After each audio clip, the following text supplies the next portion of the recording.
Welcome back, explorers. Today we embark on an incredible journey back in time to the captivating city of Alexandria, a city with its beautiful it turned conquerors into admirers.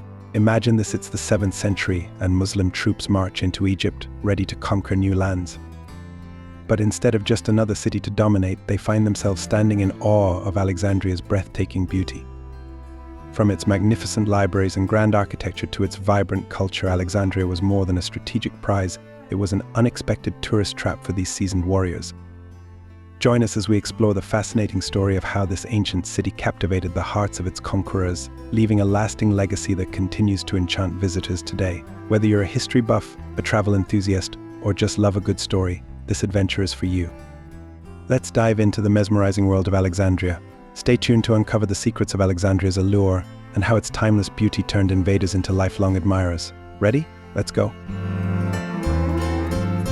After fighting for more than 10 days in Cairo in Egypt, the Islamic troops led by Amr bin Ash succeeded in repelling the Roman troops to Alexandria. Muslim troops pursued him and prepared to conquer the city. Alexandria is the main port city in Egypt and the second largest city in the country. At that time, this city was the grandest city of the Hellenistic world, second only to Rome in area and wealth. The city was a major center of early Christianity and was the seat of the Patriarchate of Alexandria, which was one of the main centers of Christianity in the Eastern Roman Empire. Muhammad Hussein Haykal, in his book entitled Al-Faruq Umar and translated by Ali Orda as Umar bin Khattab, a profound example of the growth of Islam and its sovereignty at that time, tells of Amr bin Ash leading the brave troops to Alexandria without encountering obstacles on his way. Once near the city walls, the troops stood stunned to see everything in front of them. Damascus is beyond compare. Beit al-Muqaddas is no comparison. Also, Antakya cannot be compared, even with Madain with all its Kisra palaces.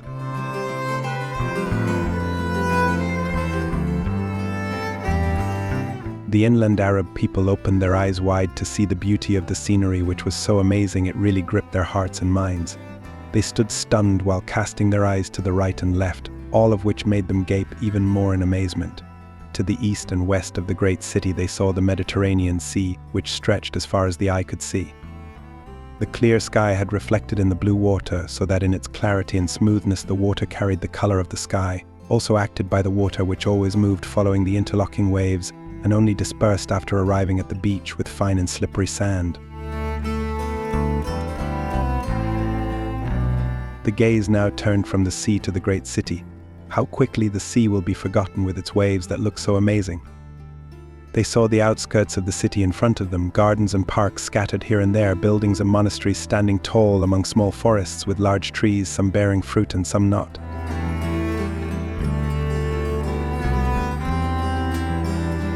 On the outskirts of the city there were also walls, so that all the walls and fortifications that they had seen before all looked small. No more so than the fortress of Babylon, which once amazed them before it, as if it were one of the masses of these mighty fortresses which now stand around that beautiful capital. All of this talks about the strength of the defense. Walls and buildings that, due to the nature of the building, are visible to the eye only at the top, which is decorated with domes that are carved so carefully in towering pillars, some of which support the domes.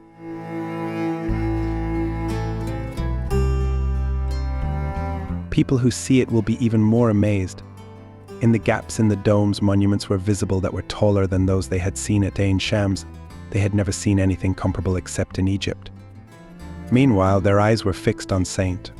Mark's Church, which stood tall among the monuments under the guard of talismanic writings engraved on its 4 walls. The church is a pearl in the midst of the building, built by skilled builders who were able to pour all forms of beauty into it.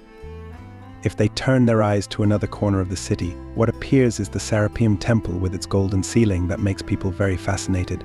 The towering column of Diocletian watches over the fortifications of the temple and its surroundings. If the view is turned towards the sea, what is visible is the Pharos Tower, which seems to appear from the air, telling everyone who sees it that it is one of the 7 wonders of the world. The troops' eyes took turns seeing all the wonders.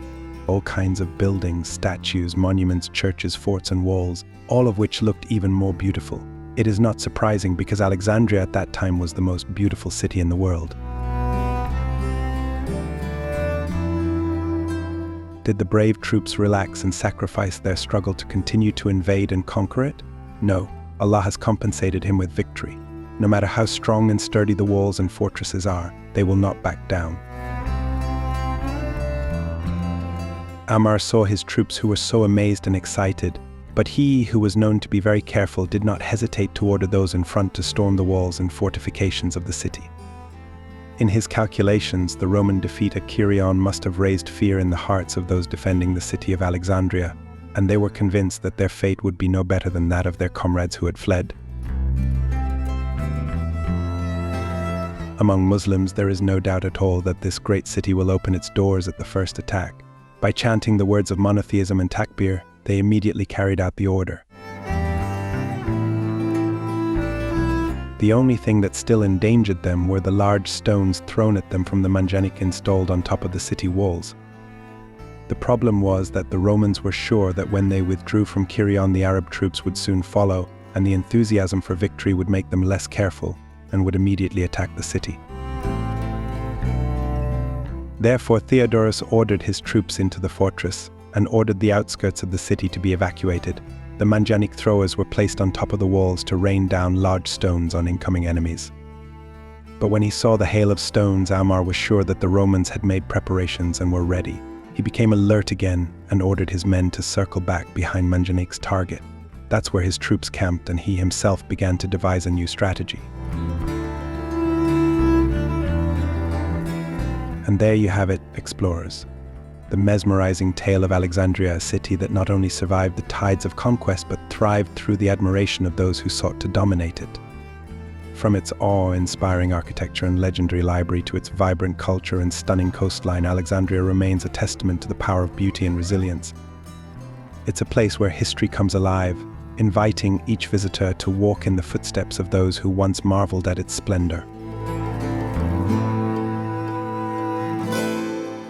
Thank you for joining us on this incredible journey through time. If you enjoyed this adventure, don't forget to hit that like button, share your thoughts in the comments, and subscribe for more fascinating tales from history and beyond.